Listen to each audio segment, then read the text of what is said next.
Peace, family. We are live again. Dynasty Mirror Search for Uhuru. Brother Subzero should be joining us here shortly. Let's give him a few minutes to come on. Guys, do me a favor. Hit the like button. And please hit that like button. Also, make sure you share and make sure you subscribe.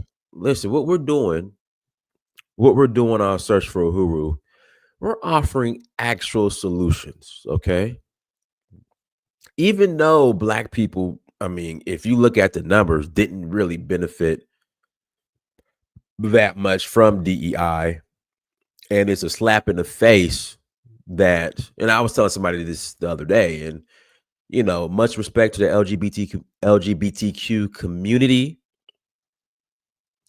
Again, much respect to the LGBTQ community. I got friends who are part of the community, but I just question. This is what I question. This is the issue I have. A white man can one day wake up, middle-aged white man, can one day wake up and say, you know what? I'm a woman today. And he gets to skip the line. I don't understand that part. No disrespect, but I don't understand that part. So again, and it's not just me saying this, the numbers are out there.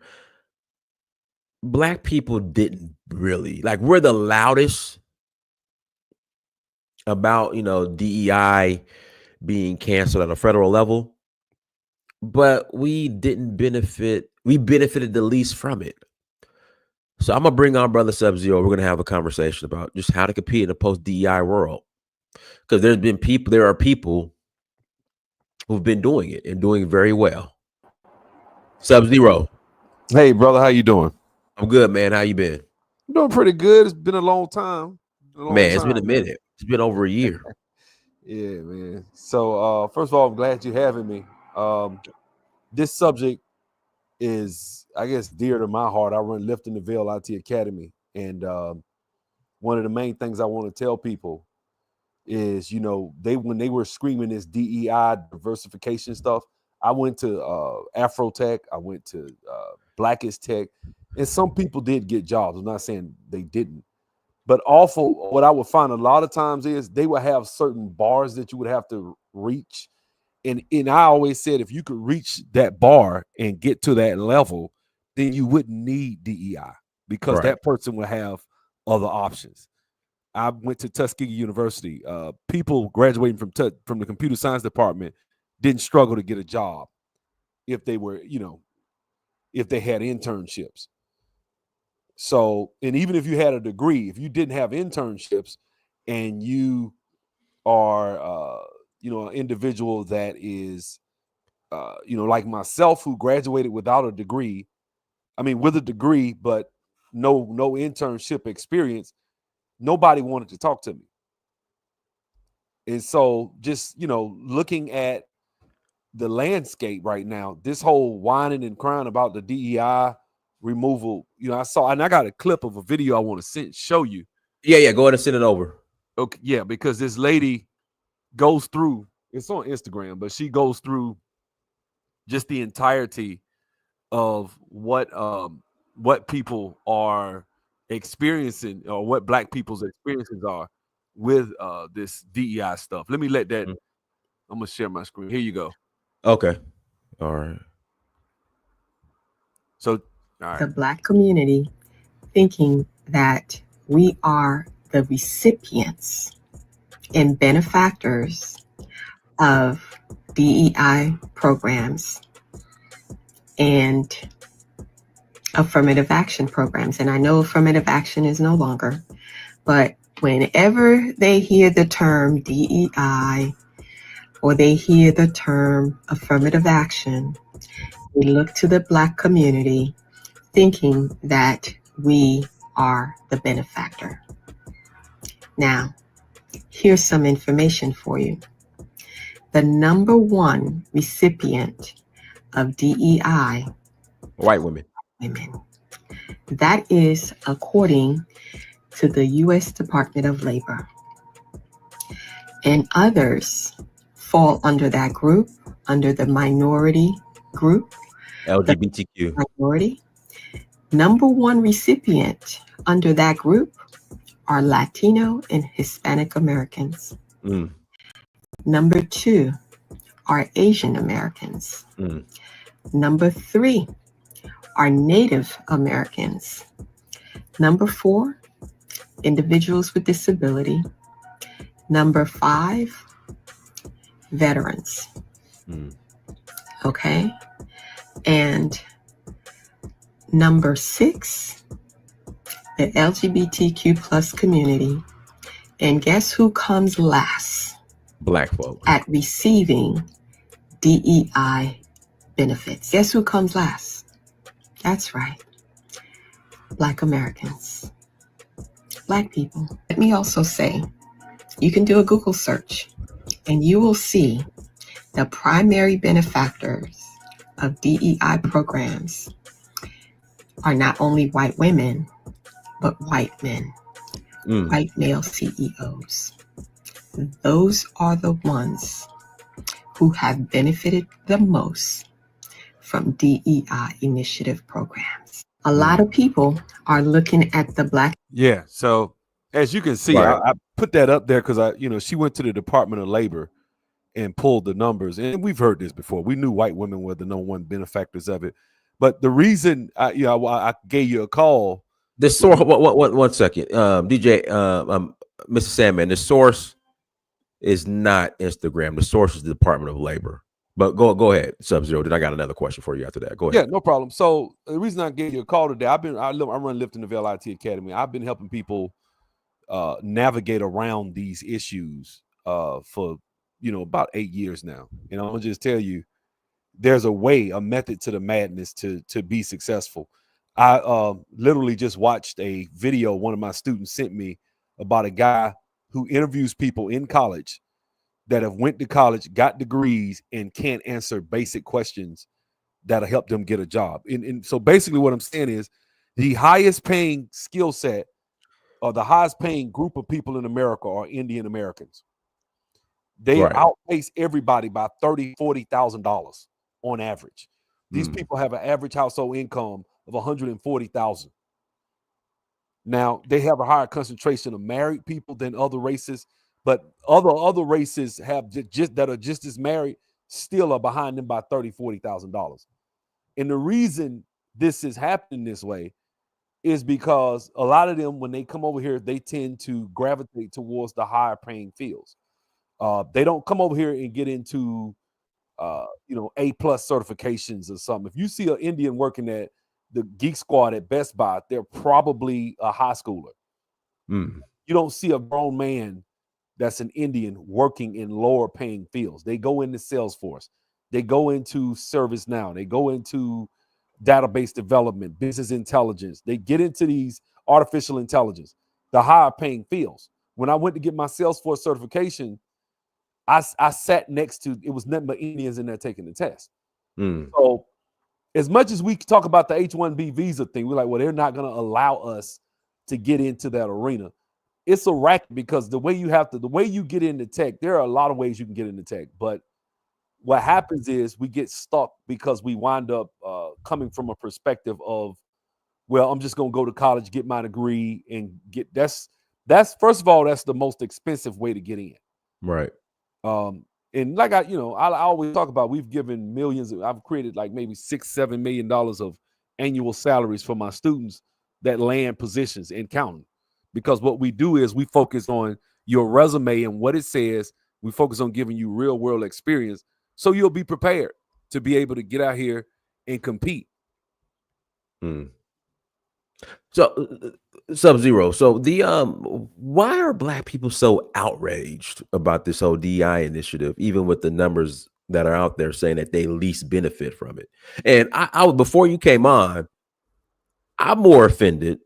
And I am Black, but if I were a Black person who was upset at DEI being canceled at a federal level, I would be more upset at, like I said, a white man, middle-aged white man, can all of a sudden wake up one day and say, you know what, I want to be a woman, and he qualifies for DEI and he skips the line. Yeah, I think black people are offended because we think this is what we think.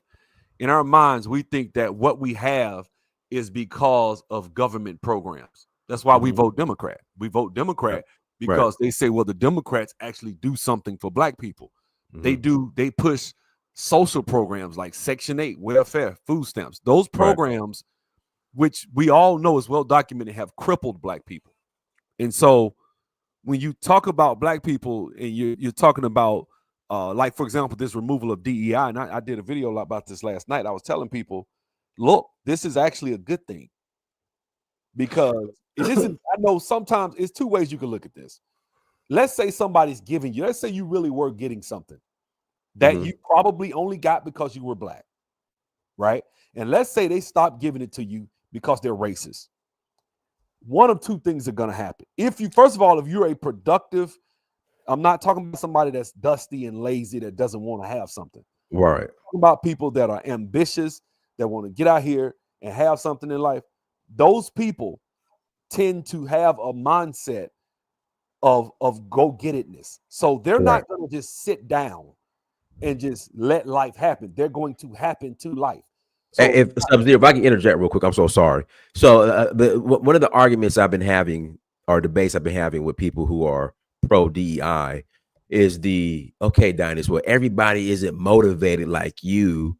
I mean, we gotta feel sorry for the people that just can't do it. Like, finish what you're saying and give me like your well, thoughts on comments like that. that was actually perfect because what I was about to say out my mouth was, if you have the proper attitude, you can be planted anywhere and grow. Right. That's what I was about to say. With the right mindset, it doesn't matter where you're planted, you will be successful. Right? So when you talk about black people, everybody doesn't have the mindset. Look, everybody that's white doesn't have the mindset of John Rockefeller, or Andrew Carnegie, or Henry Ford.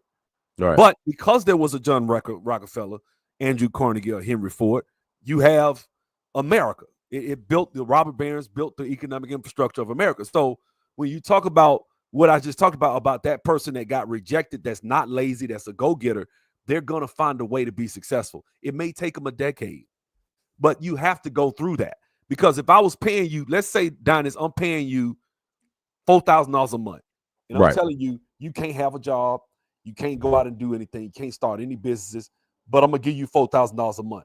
A lot of people will take that level of living. I can't live off $4,000 a month, right? But a lot of people will say, I'm good. I'll make it. I'll find a way to make it work off 4,000, and they'll fight to defend that 4,000, not Right. realizing you could be making 50,000 a More. month, 100,000, Right. 200,000, but you have a cap on how far you can go because you're afraid of what will happen if you let go of. Like I've heard of people saying they don't want to lose their Section 8 voucher because this one girl, my boy was with this girl, and she said they was gonna move to another state. She said, I'm gonna lose my Section 8 voucher. She didn't want to leave. So you're trapped in a state that she said she hated. Right. She didn't want to be there, but she was trapped because she wants to say, she's afraid to have to go and actually have to work to pay rent. This is a mind. So let me tell you something. When you study government and politics, and this is the game that us as African Americans don't understand, is that when it comes to government and politics, you gotta study it. That's why you hear people talk about the guy Niccolo Machiavelli, and he talks about the Prince. His book, in the book The Prince, he tells you, with beyond the shadow of a doubt, I'm never gonna give you enough to put you in a position to be self-sufficient. I'm only gonna give you enough to keep coming back every month to where you need me. That way you're gonna be loyal to me, but you're never gonna be so, empowered that you can leave and not need me. That's government. They got statues to this guy in Washington. They got paintings of him all over Washington, D.C. So you got to understand who you're talking to. That's how they think. And so this whole idea of, that's why when you hear them talk, they talk as though they'll tell you to your face. I've heard people say, I heard Hillary Clinton say one time, they let us keep our paychecks. Like when you go to work and work for your check, they're letting you keep your check. They don't look at it like, well, we're taking money out of your check. No, we let you take home the rest of your check. We could take all of it if we want to. That's how they think. Oh, wow. And so when you got people that think like that in office, and you got somebody coming along saying, hey, we're going to cut all these programs, it's only going to help you know, I ain't gonna just talk about black people, but in general, let's talk about the black community. If you want to have your dollars circulating, you need a black Andrew Carnegie, you need a black Elon Musk, a black Amazon. You need these things, and these things Right. come. It says necessity, necessity is the mother of invention. So Right. you need people that are entrepreneurial to get that kick in the ass. Because I'm gonna tell you something. I work with people. I work in tech. I've seen black people build like $100 million like systems for companies, and they scared to go out on their own. But I know a few people I can get on the phone. They built an entire system for people from the ground up. And I'm like, you know how much money they would have had to have paid you if you were a consulting firm and you came in and did this, and they had to hire you. They had to pay you $40-50 million to build this. Oh wow. But they paying this guy $150,000 and he's happy. This is the mindset. So it's being entrepreneurial is one thing, but a lot of times in order to be an entrepreneur, you got to first get your tax returns right. In order to get your tax returns right, one of my favorite guy, Dan Locke, he always talks about having a $10,000 a month skill set. That's what I offer. I offer that $10,000 a month skill set with Lifting the Veil. That's what we do. Guys, hit the like button again. Please hit that like button. And once again, please hit that like button as you come into the chat room. Let's jump into it. Lifting the Veil. Yeah. So what I do, like I said, I train people. I've been doing this for years. Like I said, we've created over $6 million in annual salaries for our students. I train you live. You can go in and literally unmute your microphone and ask questions live in class. I can talk to you just like I'm talking to you right now. Right. You can share your screen. So it's not your typical training where you have to go in and you have to type in the chat and hopefully I'll see it. And if not, you got to type it again. And you can't share your screen. You can't unmute and just say what you really want and explain it. You have to type it. We don't have that. I removed all that. I removed those barriers and tried to make it as easy as possible by allowing you to speak. That's number one. Number two, we give you skill sets by meeting 3 times a week. We meet for about 2 hours on Tuesday. This class is going to be Tuesday, Thursday, 8 o'clock Eastern, and Saturday morning at 11 a.m. Right. But what we do is we meet with people and we allow you. I train you. I have 16 years of experience in database development. I've worked 2 and 3 jobs at the same time, making $300,000-400,000 before. I've done it. But the way you do it is you work. I could kind of show you how to work more than one job. But the point I'm trying to make is I give you that mentorship, because when I got into IT, nobody trained me. I had to go pay some company $16,000 to learn. It took me that much to actually learn how to do the skill set that I have. And when I got in, I didn't have any mentors. I didn't have anybody. So I got fired a lot of times. I made dumb choices, bad mistakes. And now I've been doing this for 15 years. 7 years ago, I said, man, I want to help people get into tech. And so I started teaching on my old YouTube channel that I had before they terminated it. But what not the Subzero channel. Yeah, they terminated. I had 18,000 subscribers at first last time. When did they terminate it? Yeah, it was during the COVID. I was talking about the vaccination and. Oh, okay. So they terminated back then. Okay, I thought you meant recently. Okay. No. So I had this channel as a backup channel, and so that's what now I'm Subzero 3639 live. But okay, I'm gonna say this: I like what I do as far as really being able to look people in the face every day and help them to be able to figure out what it is they want to do to help them navigate this scene. And let me log in real quick. I'll show you what I'm doing. So when the students come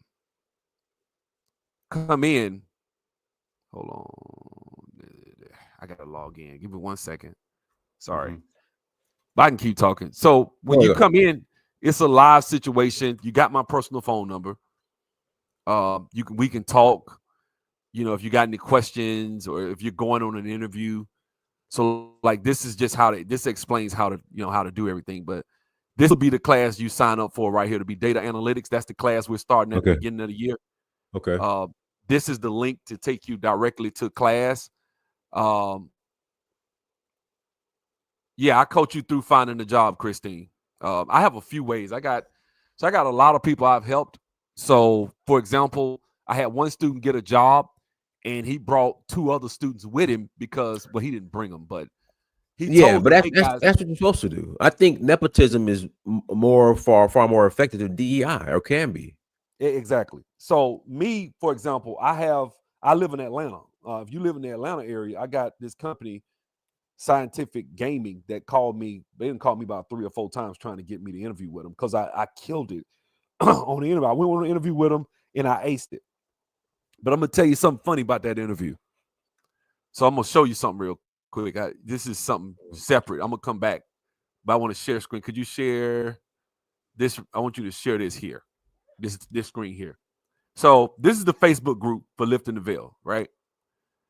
Over here in the files, I've given you the interview questions. So, for example, I'm just gonna do some SQL interview questions if I can find them. Where are they? Here they go, right here. So I'm gonna just take this and open this up and put it over here so you guys can see it. Hold on one second. So these are the interview questions that I give you. These are the types of questions this is what they're gonna ask you on the interview. And the reason I know this is because I've been doing this for 16 years. One of the main things I do is I don't just give you the interview questions, but I ask you interview with me so I make sure that you're competent. Because my thing is I don't want to send you out there and you're incompetent and you don't know what you're talking about. Right. So it's one thing to memorize these interview questions. You memorize these questions, you'll get a job. You will eventually get a job. The problem is, do you know what you're doing? Or because if you don't, you will get fired, guaranteed. It's just a matter of time. Yeah, of course. So what I want you guys to do when y'all come is I tell you guys, look, have your study sessions, do what you got to do. But you interview with me, I'm going to interview you way harder than any of these people. And the reason I do this is because, say, for example, like we start class tomorrow, right? In 2 weeks, 2.5 weeks, I'm going to play a real live interview with the students that are in class. They'll listen to that interview, and just in 2 weeks, they'll realize, oh my God, he's been really teaching us what company, because these are companies that I'm going to play the interviews from to let you guys see that what I'm teaching you, we're not lip syncing. This isn't Milli Vanilli. This is real. So what I want you guys to understand is when you come in, all you have to do is just follow directions. And, as I say, I go through all the different interview questions. That this is just one of the pages. So every day at class, I do like maybe 15, 20 questions a day. So by the time I've already went through the course and created all the interview questions that you're going to need. So right now, you don't have to come in. Hey, Celeste, how you doing? So right now, you don't have to come in and just be so worried about taking notes. I want you to come in and listen. Pay attention in class. Soak up what I'm saying. The first couple of days of class, all I'm going to do is just talk about, look, we're going into, this is how it's going to be. First of all, you're dealing with data. Where's data stored? We're going to talk about the different types of databases. And then we're going to dive into the relational database, because structured data, that's what we're going to really mess with. Christine, I'm going to give you my number. I'm going to put my number in the chat for you. But you can give me a call. I talk to people, man. I like to talk to people, answer their questions directly. Oh, it wouldn't let me. Oh, is it the number I have? Put that number in the chat. Yeah, you could put the number I just called you from. Yeah. Okay. All right. And it's also on the website anyway. But let me go back to the website because you'll see us in the upper right-hand corner. Well, hold on one second. So let me go back to the website. Look, guys, it's not rocket science, man. Let me tell you something. One of the biggest problems. Thanks, Dinus. Okay. But like right here, for example, now there's my number right there. That's my cell number, and he just put it in the chat too. So I want you guys to understand. Most of the time, when you're trying to get into tech, one of the biggest problems you're going to run into is I don't have any experience. And when you go talk to these people, like for example, Indians, I'm gonna show you this video and just show you why and who you're up against and what you're up against. Because there's a video of a guy in India. And you'll see what's going on. So you're what you're up against, it can be overcome. But I want you guys to see this because this is something that I want people to understand. So I show this to all my students all the time. So let me pause it. I'm gonna just play the first couple of seconds of it. I'm not gonna play the whole thing, but Okay. this guy right here. I'm gonna watch what he say. Let me surprise you a little bit more. You can even get a PhD. You can even be called a doctor. You can get all this stuff. Like Dr. Evan Luthra. Yeah. Seriously, you can actually become a doctor. You can be called a doctor. And the best part, let me baffle you absolutely. You can see all these. These are stamps from the government. You can get it stamped from the government, even a toilet paper, an ordinary piece of paper. Okay, just have a look at this. Just have a look at this. Can you see how shabby it is? Yeah. Okay. Yeah. This was attested by the government. And explain to people what attested by the government means. That means they stamp their seal of approval and say, yes, this is what it seems like. This is an authentic, original document, valid. They have verified it.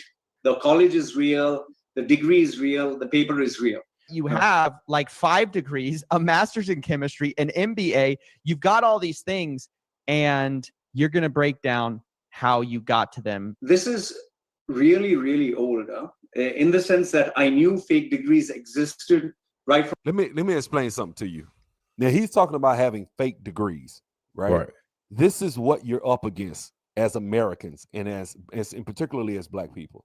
You're up against a group of people that have been doing this for a while. You need more than just a degree. You just do. You need experience. Now, when it comes to internships, what you got to understand is these people are coming over here on H-1B visas. They're going to college in America. Guess what? If you go to college and you get a C in calculus, you can kiss that internship goodbye. Because now you might drop under a 3.5, let's say. Well, too bad. You got to be 3.5 or higher to even be on their radar, to even be looked at for an internship. Internships are not easy. People talk as though you're just going to go to college and it's guaranteed you're going to land an internship. No, it's not. Internships are very competitive. More people are going into tech. So out of those people that get the internships, let's say you go into college and you want to major in, data analytics, but you get an internship working in networking. Okay. Why? Because when you were a freshman, you put up for an internship. All you had on your degree, all you had on your transcript at the time was Java, let's say. So they say, okay, well, yeah, we want you to come over here, but we want you to work on X. You're not working on Java. You might be working on something else.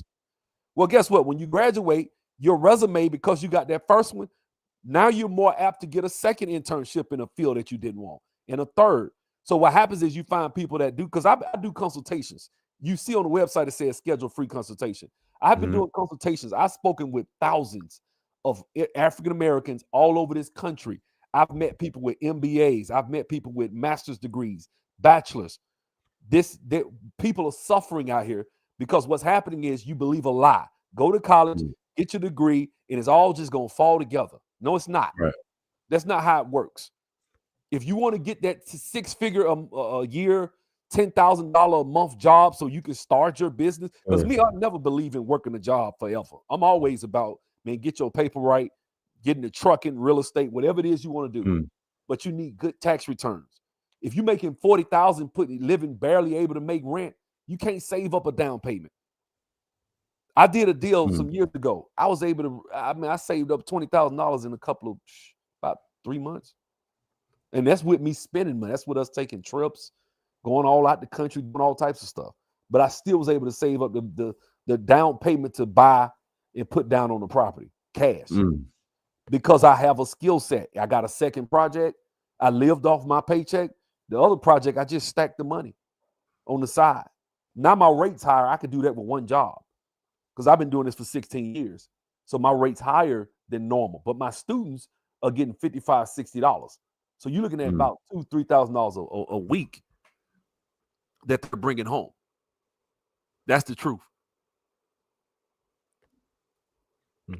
Guys, we got any questions in the chat room you want to add? Links. I'll put the link in the chat room. If you take any questions, call-ins. Yeah, I think a few. I don't want, I don't want to get into no back and forth. You know how it happens sometimes. Oh yeah. We'll I'll intervene if it gets to a back and forth. Yeah, people like to come up and show they oh, I know he doesn't know what he's talking about. I don't feel like arguing. Right. I don't want to argue with people. But yeah, Right. if they want to ask some questions. Yeah, guys, links in the chat room. If you want to call in and add to the convo, you're more than welcome to call in. I wanna show something real quick before they come in. Okay. So I'm sharing my screen. You see the screen, right? You don't just see you should see the background on the screen, right? Yeah. Your screen saver. Good. So let me I want to show you something. So let me see. Where is it? Here they go. Here we go. So I want to show you this because I want you to see. Now I know it's kind of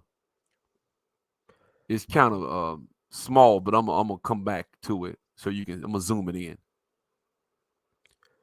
There we go. This was 2 weeks. That was a 2-week check stub right there. Now this was years ago. This was 2018, I think.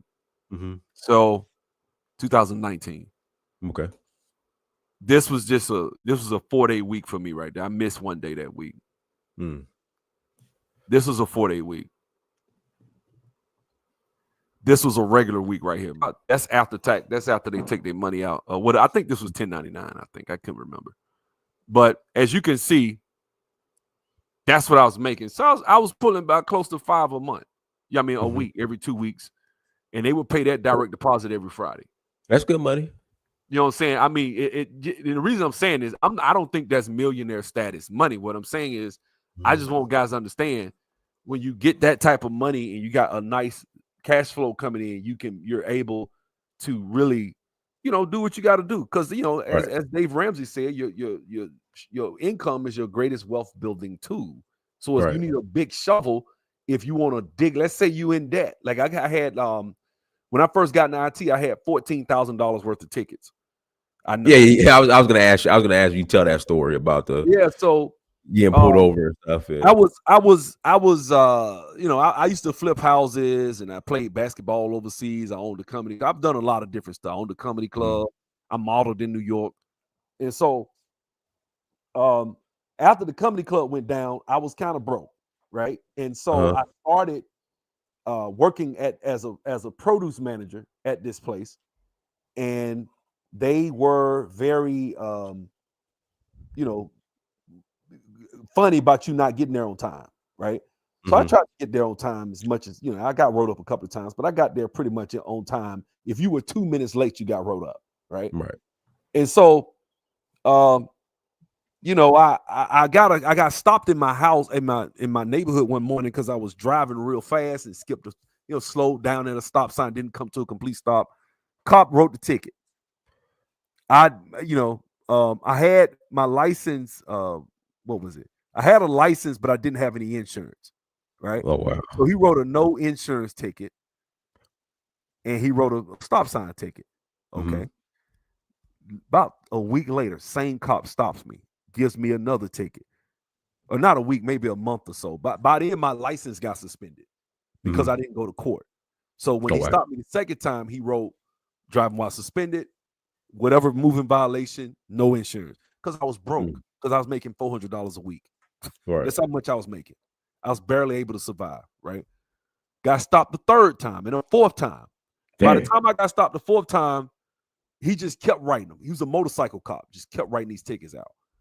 So I didn't go to court because by then now I'm like, man, if I go to court, they're gonna probably, they will lock you up. So I was like, man, I don't want to deal with that. So what I did was I just didn't go. And so when I finally got into tech, I got stopped another time in Georgia too, where one stop in Georgia, even though I was from Alabama, but I got stopped in Atlanta out there by Stockbridge. You know how they are. Yeah. And when I got stopped out there by Stockbridge, they took me in 3 tickets, $3,500 plus $1,500 to a lawyer to get it cleared up. So, but you add that, that's $5,500. Right. Because I didn't go to court, the judge gave each one of those driving while suspended, it was 4 of them, turned out to be $1,000 fine for each one and $500 fine plus the ticket price. Whatever the ticket is, $150. So he was charging like $650 for the driving while, no insurance, and $1,000 plus another, $150 for. So he basically slapped on $8,000 worth of tickets. So all in all, it added up to about $14,000.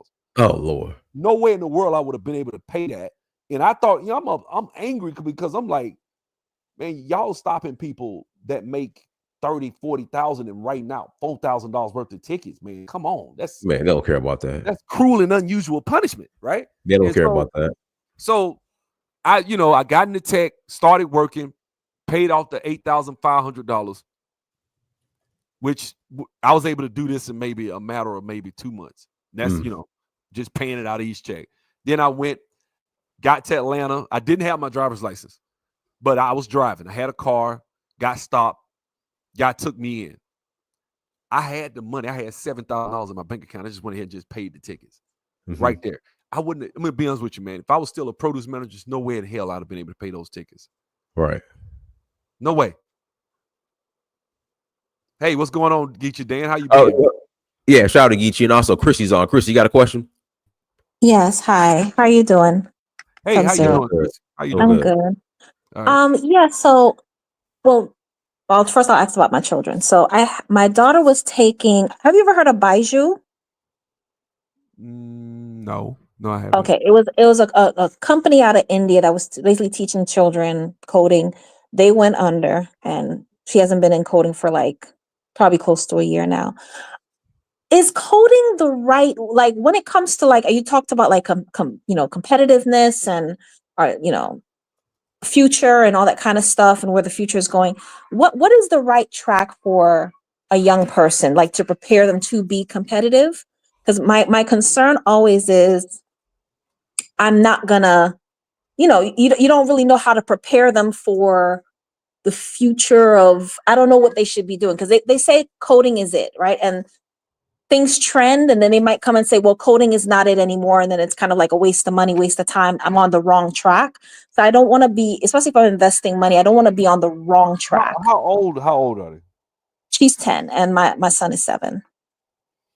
I'm going to say this. You can't lose with object-oriented programming. People say that, but let me put it like this. C++ is from the 50s, the 60s.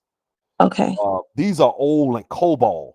Probably goes back before C++. It's one of the first languages, like, outside of assembly language. COBOL right now is one of the highest paying, it's one of the top 5 highest paying coding languages today. Which language is that? It's called COBOL. COBOL is very old. And so when I hear people say that, I cringe, because I'm just like, right now, I know companies right now that are working with the skills that I'm going to teach in this class, right? The companies that are working with these skills, they offered me $100 and something an hour to do it. And so I'm sitting up here listening to people say, oh, well, this is old, that is old. These skill sets, some of these things that they wanted me to work on were older things that was from 2016 through 2012, some of it. But it doesn't matter, because these people spent millions of dollars getting something built 10, 15, 20 years ago. And today they want to add in they want to take things and migrate them over to the cloud. They want to, well, guess what? Somebody has to do that. And so this idea of, well, that's outdated, don't do that anymore. I used to think like that, but I learned that I don't even look down. I mean, I said that about A+ earlier, but every skill set pays. Now, I will say that there are certain skill sets that pay more than others, which is why I offer the skill sets I offer. I don't offer the lower skill sets because I do consultations. So I know people that have a bunch of certifications in the junior college courses that everybody takes, right? The problem is they're getting $15, $20 an hour. You don't want that. You want to be north of $50 starting. That's what you want. If you'll take 35 an hour, but you want to be north of 50. That's where I aim my students at. Now I don't even see 35 anymore. I hadn't seen 35 in a while. I don't think it's hard to find people paying that kind of salary now, unless you're talking straight off the street, first job. But those jobs are actually harder to get. It's actually easier to get $55, $60 than it is to get 35. 35 is hard because those jobs are actually more difficult because you got every college student in the country vying for them.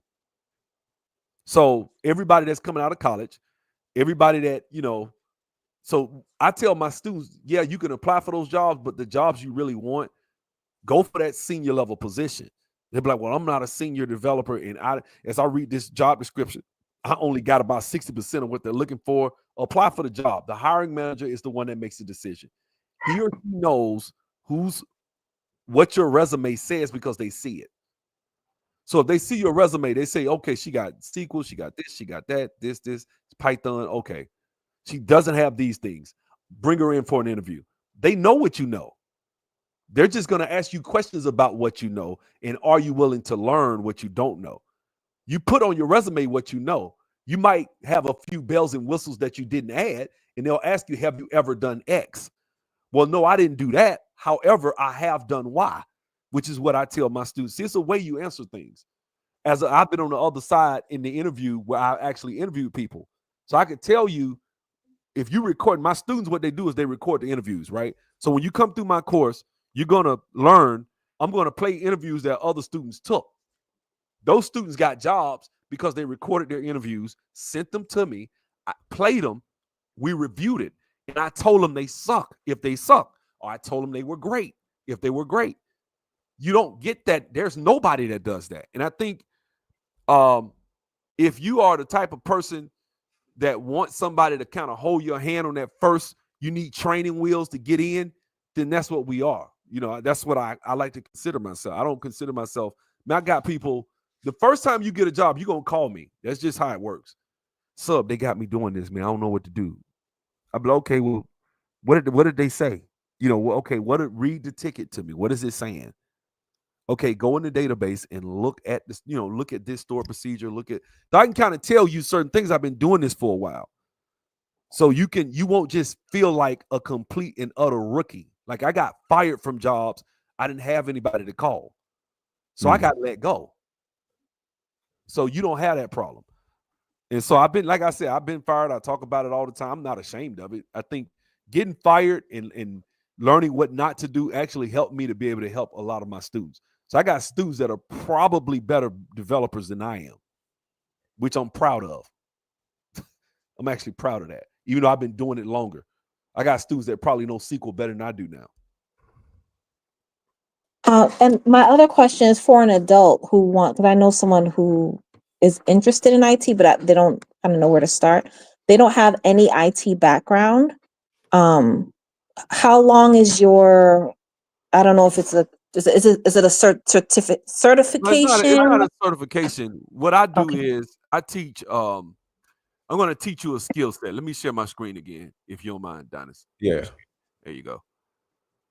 So what I teach, these are some of the skill sets that I've taught. I've taught blockchain. We've taught data science, artificial intelligence, database administration, Salesforce. We've done 3 or 4 different types of Salesforce. I don't teach all this myself. I hire people that are trained, that know how to do this, that teach you. I'm going to say this. If you're just getting started, this is just my personal opinion, and it's just fact the data ranges out to be true. You want to take my class. And the reason you want to take my class is because I've been doing this and I know what I'm doing. And you like I just gave you my number. You can call me. If I hire somebody, those are skill sets that, yes, they're going to teach you, but they're not going to be as accessible as I probably would be. So I'll go that extra mile, all up until praying with people. I mean, I do stuff like that because at the end of the day, the job is we're trying to get you to the finish line. And, like, for example, my class starts tomorrow. Let me go to plans and pricing. So I'm going to show you guys something. So first of all, I'm running an ad. Now, my prices are much higher than this, just so you know. So I went ahead and changed the website so that people could see that I'm running a special. So right now you can sign up for the first 30 days for $10. It's $9.97. And the reason I did that was because I just want people to come in. I don't want you to make a big sacrifice. Come in, take the class, because I know I teach like I'm teaching a fourth grader. That's how I teach. Like I tell you, first thing we're going to talk about is what is data. That's the first thing I'm going to talk about. What is data? What is a database? What are the different types of databases? What's a relational database? Management system. I mean, what is that? You know, why is it effective? I mean, why do they use it? These are basic questions because people don't know. I know you don't know. If you don't have no experience, I've had people come to my class and I say, open up a folder and go in there and get someone. They don't know what I'm talking about. What's a folder? And so people have to understand, you know, the idea of what is a database, what is everything, and what are the basics first. So that's what I do. I kind of hold people's hands at first when they first coming in. Okay. Oh, and just one more question. So, because I didn't hear the very beginning of this presentation. So is it that they take your class, then they take the test to get certified, or no, we don't. I don't really focus on certifications. What I focus on is okay, your skills, and I okay. focus on your resume. So then when it comes to jobs, like are jobs requiring people to have certifications, or they just want the experience? How do they break in after you're Experience trumps into the everything. field after taking? Experience Okay. trumps everything. Experience is the gatekeeper. I don't Okay. care. I'll take somebody. I mean, just think about it. You got a guy fresh out of dental school, or you want a guy been doing this for 5 years. You know what I'm saying? So obviously, experience trumps everything. Mm-hmm. The problem is getting it. Right. So we call, when you get your resume together, I'm gonna call it it's the way I word it. It's an apprenticeship program. The bullet points of things that you will actually have done, you will be able to explain them from a authoritative, like, I've done this. This is what I know how to do. Those are the things that make a difference in getting a job or not. Not the idea of so it's a way you do things. You got to compete with that guy that I just showed you with all those fake degrees. Yeah. So if you're going to compete with that, you're going to have to know how to talk the lingo. You're going to have to know what to do. But let me just say one more thing too. Okay, when you sign up, in order to get the $10 off, I mean, make it the $10 the first month, enter the number over here, the coupon code where it says add coupon code, just type 10 for the number 10, and hit apply. And that takes it down right here. You can see any day now. There you go. $9.97 the first 30 days. If you don't like it, you feel like it's too much, you overwhelmed, unsubscribe. You can go in the upper right-hand corner, click my subscriptions, and just unsubscribe, and you're good. But it's $10. That's all it is. I'm not charging a ridiculous amount of money. Just give it a whirl and try it out, because that's about as much as you'll spend for a combo at McDonald's. And also, you say this too. If you look at it, the price is really $297 a month. I took it down to $97 as a promo, but I had a family member got sick. I didn't really run my ads because I was focused on other things around Black Friday. So this is technically the Black Friday special thing that I was running, and I said I'll just run it at the beginning of the year. It's $297 a month, but if you sign up now, it's only $97 a month. So I'm turning this off right after Valentine's. So it's going to go back up to $297. But the reason I'm doing this is just the promotional price. You're locked in at $97. And when you sign up for either one of these, like if you do 6 months, it's cheaper. If you do 14 months, it's way cheaper. But let me show you what else. When you go over here and you go to the classes, you have access to any class we offer. So let's say I'm out here marketing the blockchain class. We starting that next month. You already subscribed. All you gotta do is just, when they go to class, just click the link. Next month after that, I'm doing artificial intelligence. You want to go to that class? Go in there and click the link. Just go. It's still $97. So if you're a subscriber, whatever that price is, that's your price. I'm always give you a discount for the first month, but then after that, whatever that is, that's your price. So right now, when I say $97, that's until you unsubscribe. So you can stay as long as you want for $97 and take any class we offer. Okay. And I'm just curious. So if someone wanted to take the test to get the certification, they would be prepared to do so after taking your classes. Yeah, definitely. We've done that. We had people get certification. I'm gonna tell you like this, man. I'm gonna tell you like this. I have students that got certifications that couldn't get jobs. So forgive me, I'm not just the biggest certification guy. Everybody tells that story, but usually when you hear people say that, it's people that went to college, had internships, got out and been working in IT for years, telling people that. I don't do that because I've done a lot of consultations with people that I'm telling you, these certifications, if I had to put it in percentages, the amount of companies, if they're out of 100%, if 100% of companies that are hiring, what percentage of them would say, okay, you just got a certification? All right, come on, we'll give you the job. I think it's in single digits, but they do exist. So you do hear these stories of people getting jobs. It's difficult. It's very difficult. Like at Afrotech, I had students with these certifications that I met up, not Afrotech, Blackest Tech. It was right here in Atlanta last year at downtown at the Georgia World Congress Center. We went down there and I had students certified that had gotten some certifications. These people didn't care about their certifications. They came and say, man, Sub, you was right. These people don't care. That's not, am I saying that it's always like that? No. Are there people getting jobs with certifications? Yes. But the certification, to think, okay, I got the certification and it's just, I'm going to put it like this. I'm going to tell you what I think it's like.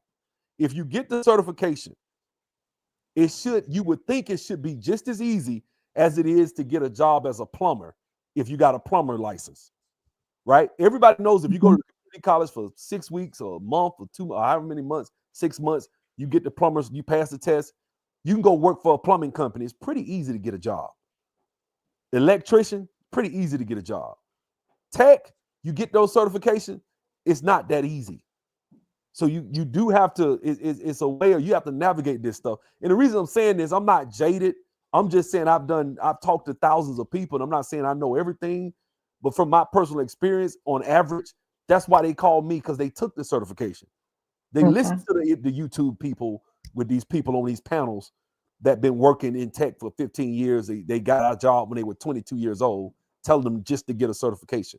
That's not going to leap you pass people with a resume that has experience. And if I put a job up, I hire people because I have to hire people to teach these classes. Somebody called me talking about they certified. I've had people call me talking about they certified. You ain't teaching my class just certified. No, you need to be able to show me where you have actually done something. So I'd rather take someone that actually has experience over certification any day.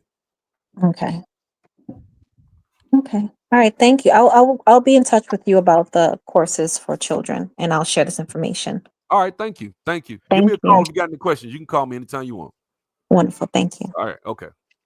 All right. Mr. Sandman, go ahead. Hi. Thank you for allowing me on.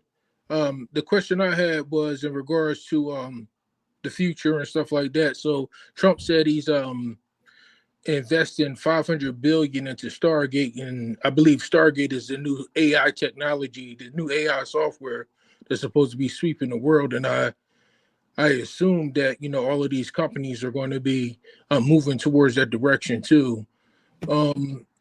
With AI technology taking over a lot of computer jobs, like how will coders be operating that new? I don't think it is. This is my just from my experience. I don't see it going anywhere anytime soon. I'm gonna tell you why. I do think that certain jobs will go the way of the dodo bird, but the reason I don't think it's going anywhere anytime soon. Let's say I train you, you get a job because the economy is going to take off, and particularly in July, because that's a lot of companies' new fiscal year starts in July. A lot of companies are going to be hiring in July. Right when we finish this course and you're looking for a job, right? Let's say you get a job in August of this year. You start working. You work a year and a half, 2 years, and you see another skill set you want to get. Like, say, for example, we do a Salesforce class and they have a MuleSoft certification you want to get, right? You go out and get the MuleSoft training. So you might fly out to Salesforce or Dreamforce or wherever. You get the training in MuleSoft. Now you have experience. You understand SQL. You understand MuleSoft. You can get that training, right? You see some sort of AI training coming out because now they're saying, oh, well, AI is the thing to go. Look, but the thing is, if I go right now and try to find training for any one of these skill sets, you're looking at $5,000 to $10,000, sometimes $20,000. And so when you put yourself in a position to be able to be in that ecosystem, you'll find a way. Like right now, I've been doing tech for 15 years. I ain't worried. I'm not scared of AI. Not worried about any of that. If some new thing comes out that makes my personal skill set obsolete, I make enough money to where I can get the training to whatever else is in. It's just like when people had when they had people that sold candles to light up houses, or kerosene lanterns, or horse buggy manufacturers, right? When the car came about, those people went a different place. It's not just linear where you just sitting at home, unless you are the type of individual that just don't have the desire to learn. But if you have a mindset and you want to learn, like right now, if you're interested in signing up, that shows you're not that type of person, because you're willing to go and learn a new skill set. And as long as you're willing to learn a new skill set, I don't think it's just going to be where there are no jobs for people ever. I think that what's going to happen is certain jobs are going to go away. Certain jobs are going to be created. If they're going to be robots, they're going to be people need to code and understand the coding. Yes, it may be controlled by a robot, but for example, I work with artificial intelligence all the time. People don't trust AI to just run something. You still need human eyeballs in the process a lot of times to understand, is this right? Is this, because a computer will take something, like, I don't know if you use chat GPT before, but I have chat GPT something in 3 or 4 and you keep going, it'll forget. Like, oh yeah, remember I said this, you have to remind it. So it's not at that level yet where, and I'm not saying it won't ever get there, but what I'm saying is for the foreseeable future, I think you're okay with just getting a skill set. Like right now, it's still people hiring right now. They need people, human beings in tech. That's why people are coming from India. That's why people are coming from these countries to get these jobs. That's why Indians have the highest annual household income, because they're working. There is not just AI that's taking it. So when he does that, what he's doing is, that means that you want to find out how I can use my skill set to be within that system. Because even if they're building all this infrastructure, they're going to have data. If they have data, then somebody needs to maintain it. Somebody needs to make it a certain way so they can understand it. Somebody needs to maintain the AI and make sure it's doing what it has to do. So we have an AI class. So it's different things we can do. Yes, thank you. And also, the Trump also, the new president, the new administration also put out a mandate that all federal workers have to report to work now. And from my understanding, if you're a coder or you make computer code, you can do this job from at home. So how many jobs or how many industries you think are going to move more to that model of making their coders come into the office building as opposed to coding from home? And if so, what area do you think this new coding technology is going to explode at? Do you think it's going to be in Texas? Do you think it's going to be in California? I'm gonna be honest with you. I don't think they're gonna be able to bring people in no more. I think with COVID, what that did was just about everybody works at home now. The only time most jobs I get a call for is, we come in on Tuesdays and Thursdays. People, because you got to understand, the managers, they want to stay home in their underwear too. They don't want to get up and drive to work 5 days a week. The only reason they're doing that is because they're trying to streamline the government, which I think needs to be streamlined. But outside of that, I don't think that's what it is. I think people, when you're a supervisor, if you're a supervisor of a department and your manager gives you the flexibility to say, hey, you can run however you want, what you going to do? You say, hey, man, we come in once a week. You got to come in the office either Tuesday or Thursday. Some people will pick Tuesday. Some people will pick Thursday. Guess what? We can all still communicate through Microsoft Teams. I can ping you. I can share my screen. And if we have team building exercises once a month where we go out and go bowling. That's how most tech companies work, right? And so you don't really necessarily need to be in the office. That's one thing. Secondly, I've worked 3 jobs before. I ain't gonna say who, but I worked for, one of them was Sirius XM. The other one was Truist Bank. And I had another job.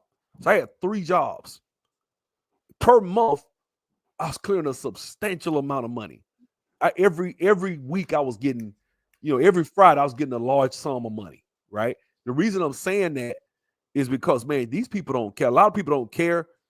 That what they're trying to do is make sure that as long as you get, let's say if they have a ticketing system, if they're working within Jira and you have all these tickets coming and you knocking those tickets out, they can care less. You could be at home, barbecuing, watching a movie, binge watching some stuff and knocking those tickets out, and they won't say one word to you. That's what I like about it, because going in the office is actually more difficult, because when you go in the office, you're going to sit there all day and you can't just walk outside and go get on the phone or go and, do whatever you want to do. Out of sight, out of mind. You meet that once a day. You talk to people. You tell them what your tickets are. You tell them what's up. That's it. Now, as far as what part of the country, that was the second half of your question. Yes. I'm going to say this. I don't think there's a part of the country because everything's remote. The only people that's coming in, you got the government. I hadn't seen a job. Well, I ain't gonna say I've seen a few. I'll put it like this. If you take my class, right? I always tell my students, if you take the class and somebody call you and they got a job where you do have to go in, take it. They're like, I want to be remote. Take the job. If somebody offers you $100,000, take the job. Yeah, but I'm nervous. I'm going in the office is not that bad. I did it for my first, 12 years of my career. Now I'm just lazy. I don't want to go into anybody's. If I do, I go in once a week.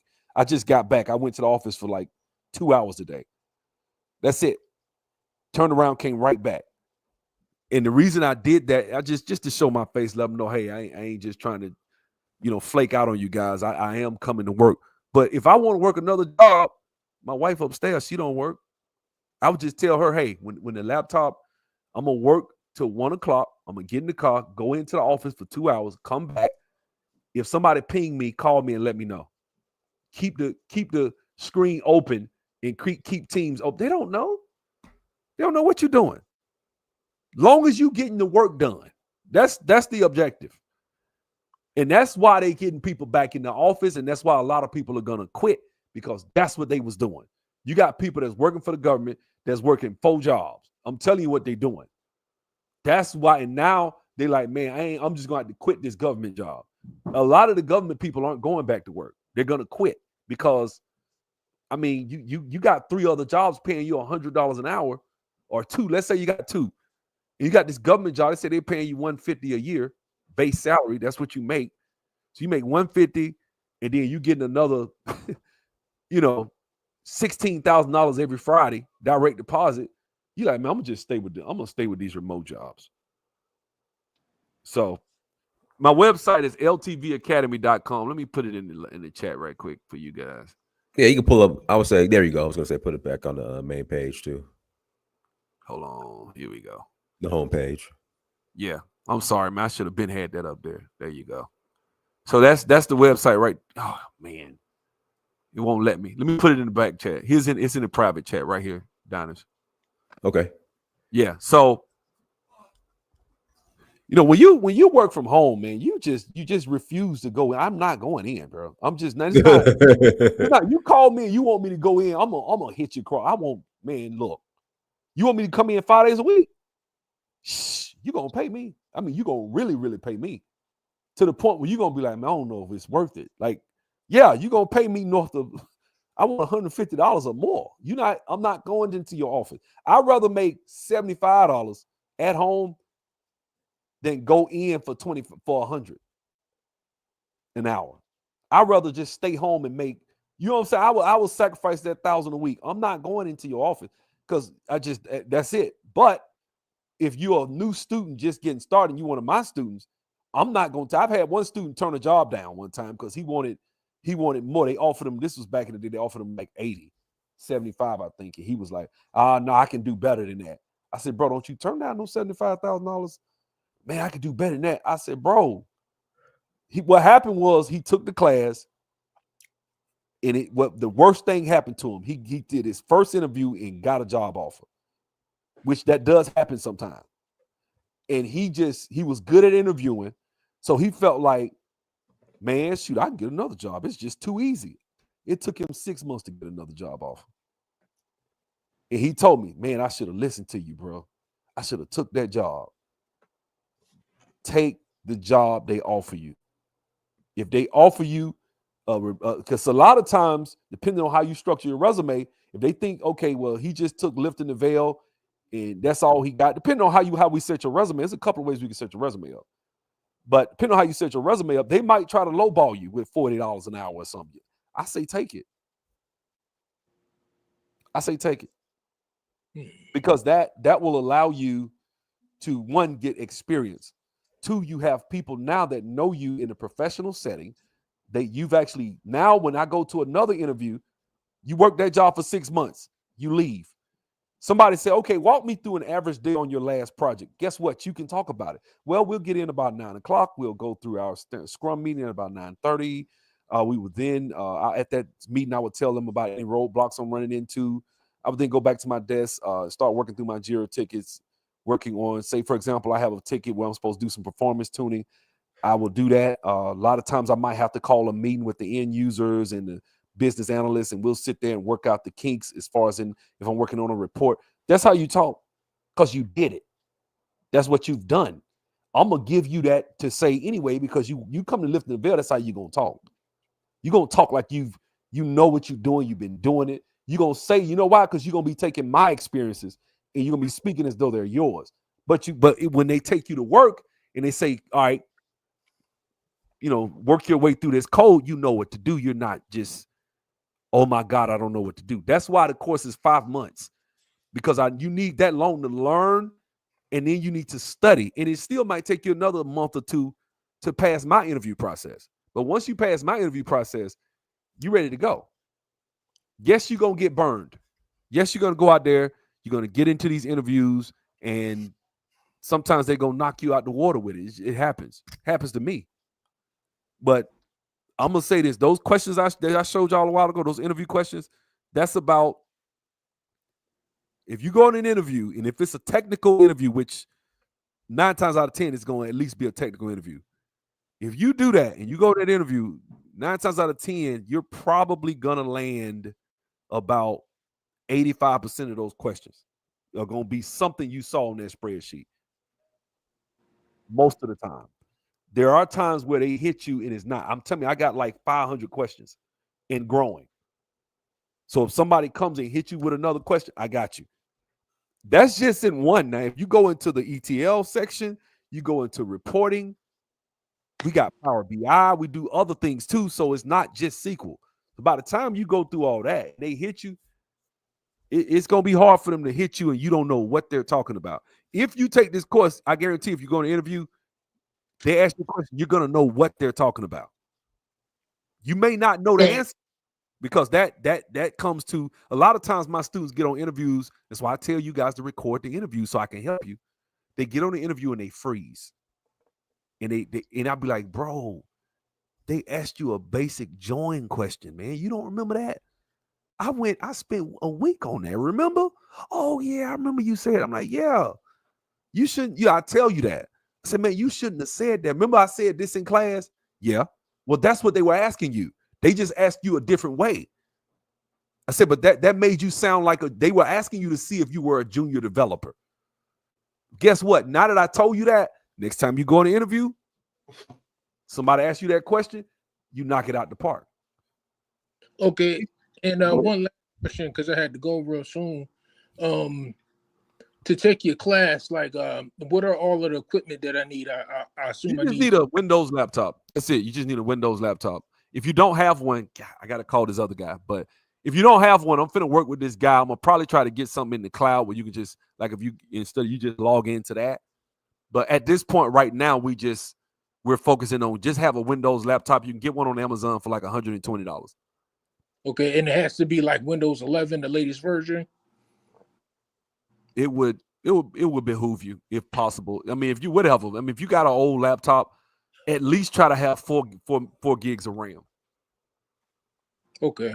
At least that, and that's an old laptop if it got 4 gigs. Most laptops now 8 or more. So, you should be able to handle what we're not gonna do. I'm gonna put compact edition. It's not that expensive. So you're gonna have compact edition. I'm gonna give you some backups of some AdventureWorks databases, and we're just gonna start running some scripts. We're gonna do that for 2 months. And then we're gonna go into I'm gonna start going into ETL and other stuff. And I can sign up via that website that you. Yeah, this is what you do. You go here, plans and pricing. You click here. You click this right here, whichever one you want. The longer you sign up, obviously, the deeper the discount. If you don't want your account getting hit for $97 a month, you just want to pay one time. You can just do $427. That's 6 months. But let me go right here. So if you go with the $97 and you just want to do the $10, hit the number 10 right there. 10 and hit apply. And it takes it down to $9.97. And that's it, man. And just hit it. If you want to unsubscribe, and go ahead and show you that right now. In the upper right-hand corner, my subscriptions. When you go there, just hit unsubscribe. Just click it. You can unsubscribe. Cancel subscription. There you go. So you in control of that. You don't have to really worry about, hey, man, I don't know. You just go up there and hit the button and unsubscribe if that's what you want to do.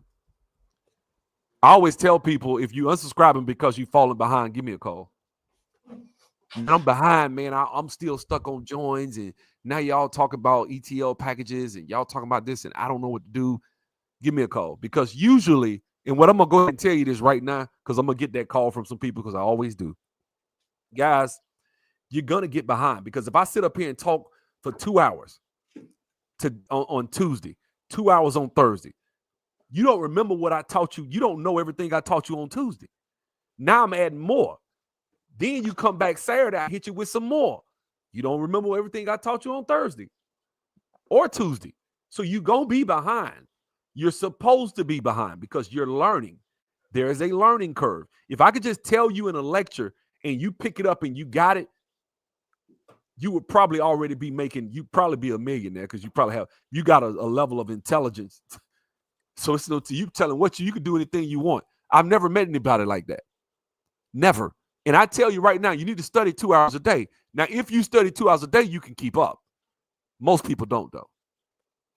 Give me 10 hours a week of self-study, and I promise you'll be able to keep up.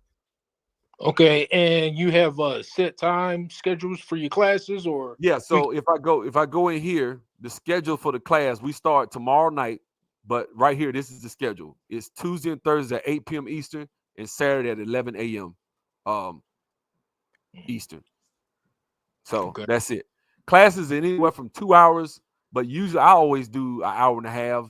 That's about, because I hit you with information, and when people are quiet, I get nervous, so I try to cut it off. Like, I don't want to just blast you with a fire hydrant of information, because you'll get overwhelmed. So I hit you with concepts, and then I'll say, all right, guys, who doesn't understand what I'm saying? That's how I teach. So everybody gets it.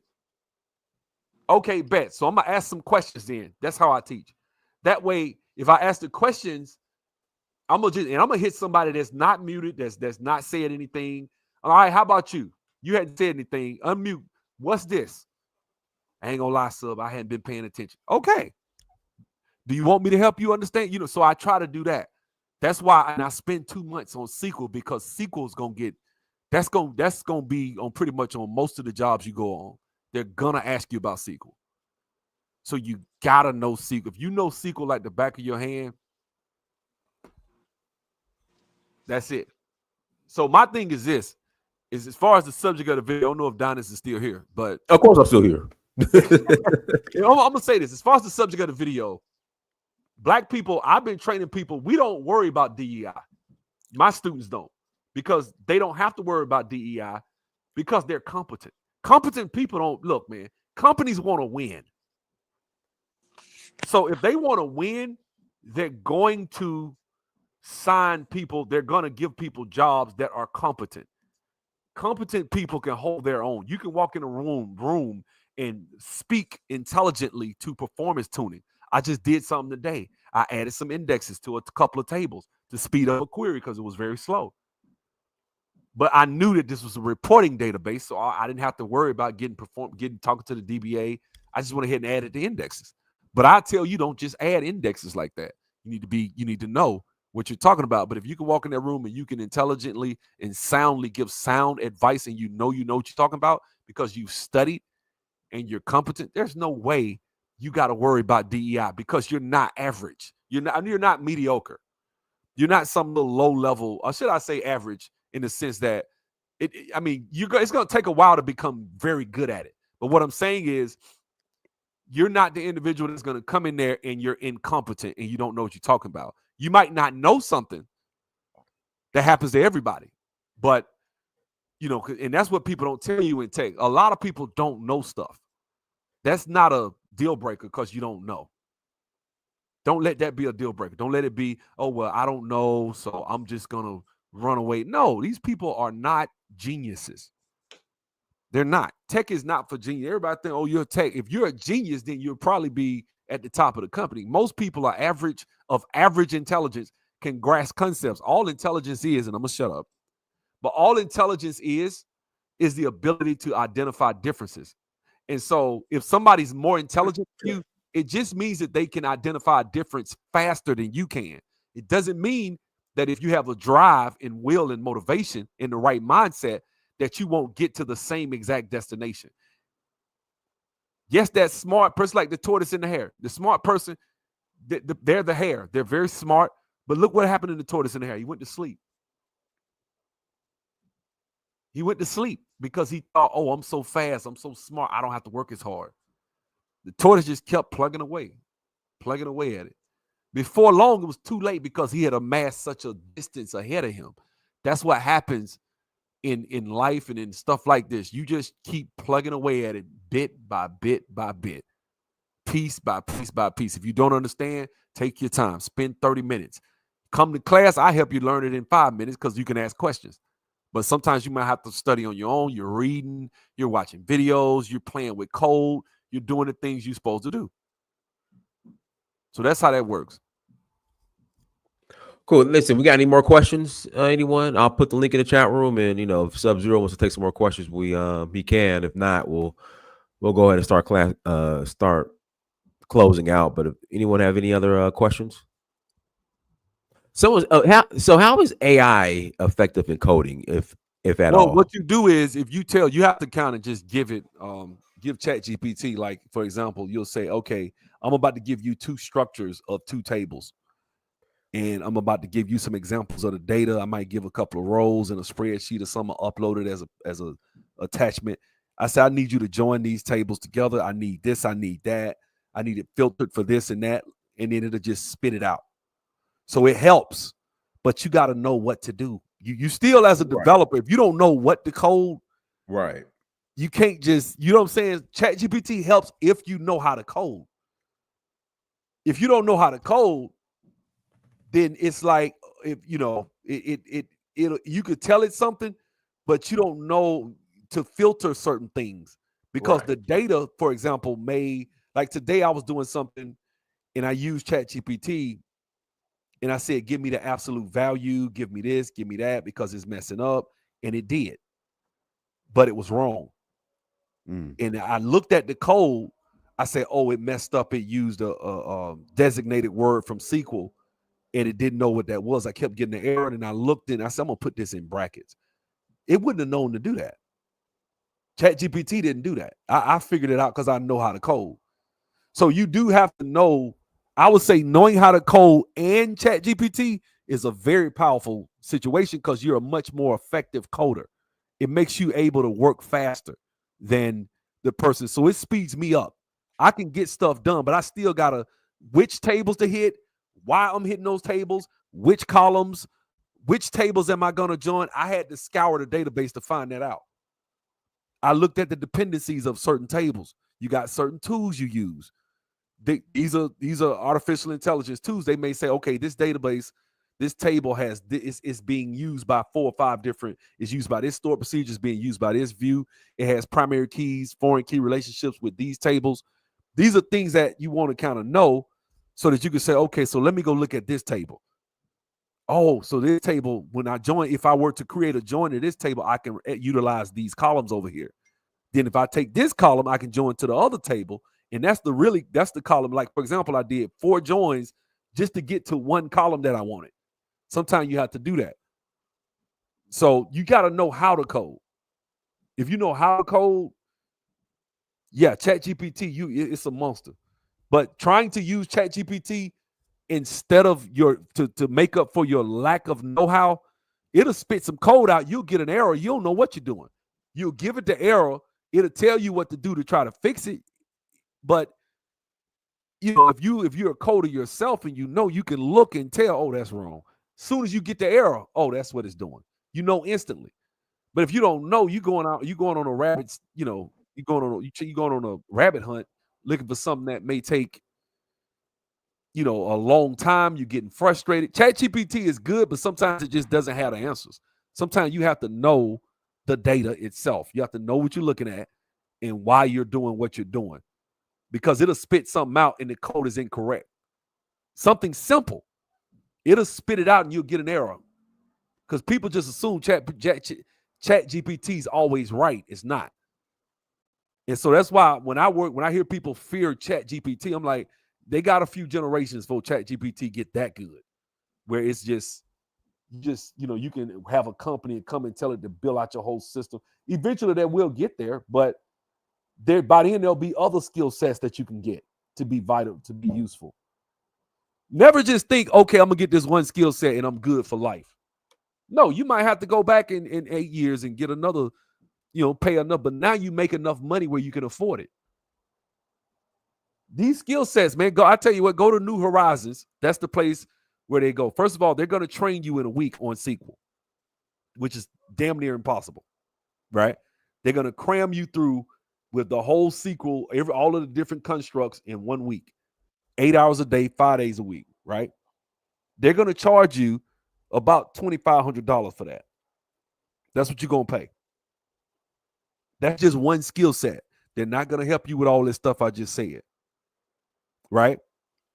Man, you need time. You need to look at it for 2 hours, study, look at it for 2 hours, study. That's why this course is structured like that. It's built for people that are trying to learn and don't know what they don't know yet. So they trying to figure it out. I can sit there and run through SQL in a week if y'all want me to. You won't know it. You'll only retain 10% of it. What good is that going to do? That's what a lot of these boot camps do. I don't do that. You need time. I want to hold your hand and walk you through the process, and I'm making it affordable. So,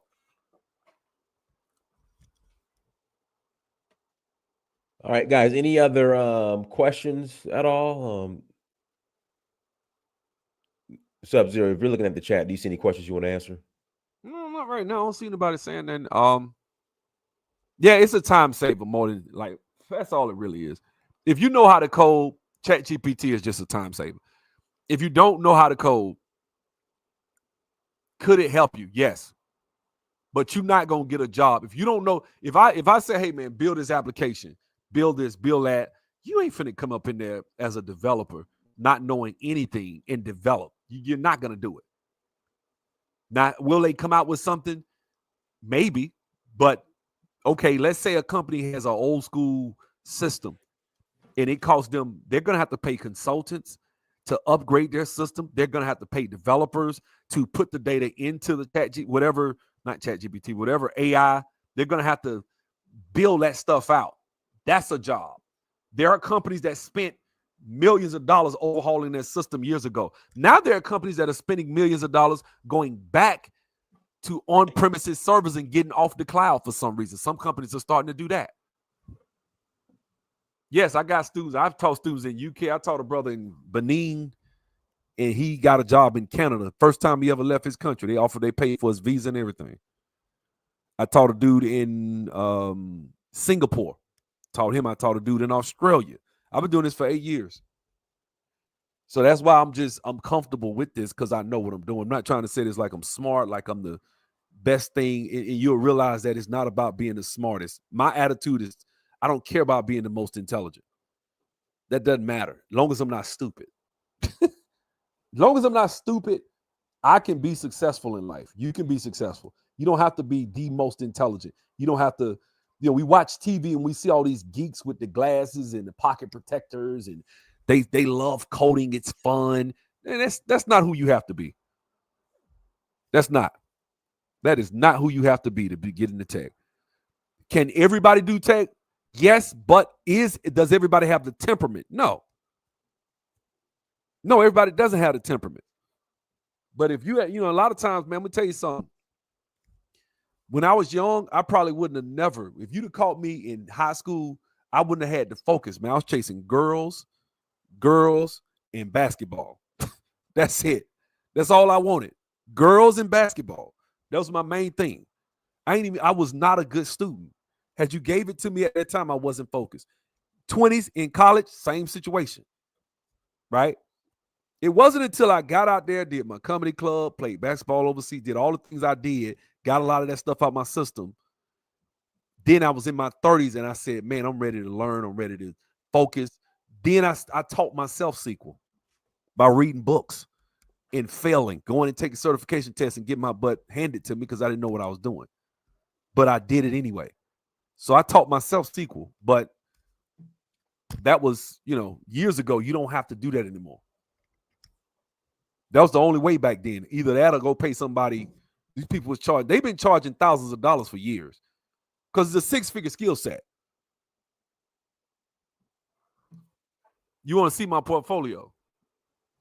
I don't know about showing you my portfolio, but I probably can show you my resume. Hold on one second. Let's see. You there, Donis? Yeah, of course. All right, hold on. You think I'm gonna See if dip? I And can leave find you my alone? old resume. You think I'm just gonna dip and Nah, ride out? some people do. Some people just leave. I'll be talking and they don't say nothing for a while. They'll be gone. Okay, I'm here, man. You see, I'm gonna get an old resume because if I show you the current one, I changed it because man, my resume was like 5 pages, bro. So I said, man, and they don't want that. They want 2-page resumes, 1 to 2 pages. Yeah, this is an old one here. Hold on. So let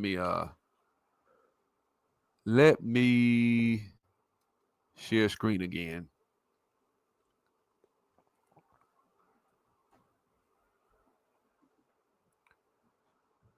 So that's me there. This is a Salesforce. This is when I had my Salesforce certification. This is an old one. I used to be certified in Salesforce. But this was before I started understanding how algorithms worked and stuff like that. Now I don't use this resume anymore. But these are the different companies I work with. See, once you get to the 3rd page, that's too much. This is the 4th page, too much. Too much information. 5th page, 6 pages of a resume. Too much. So these are companies I worked for in the past. I hadn't worked for this company in a long time. Actually, this isn't my entire resume, to be honest with you.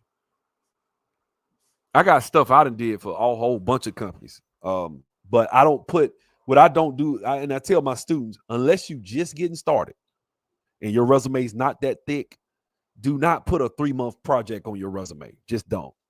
It does more damage than good.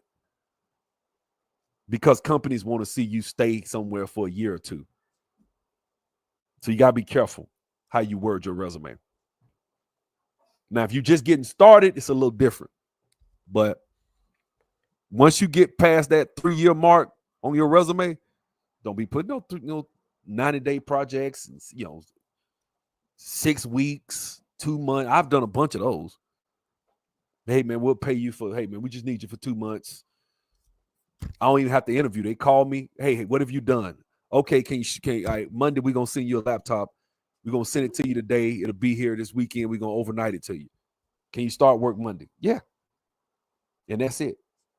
The recruiters know me because I've been doing this so long. So they'll call me. Hey, I got a developer, man. What do you need? Say, hey, well, I got somebody. You got, I know this guy. He's been working for years. Pretty good. I'm gonna send him to you. And that's it, man. I don't have to interview sometimes. I've had a couple of jobs where I didn't even have to interview. Doesn't happen all the time, but it does happen. On those little short-term projects, a lot of times if they know somebody, they'll just send them to you. So,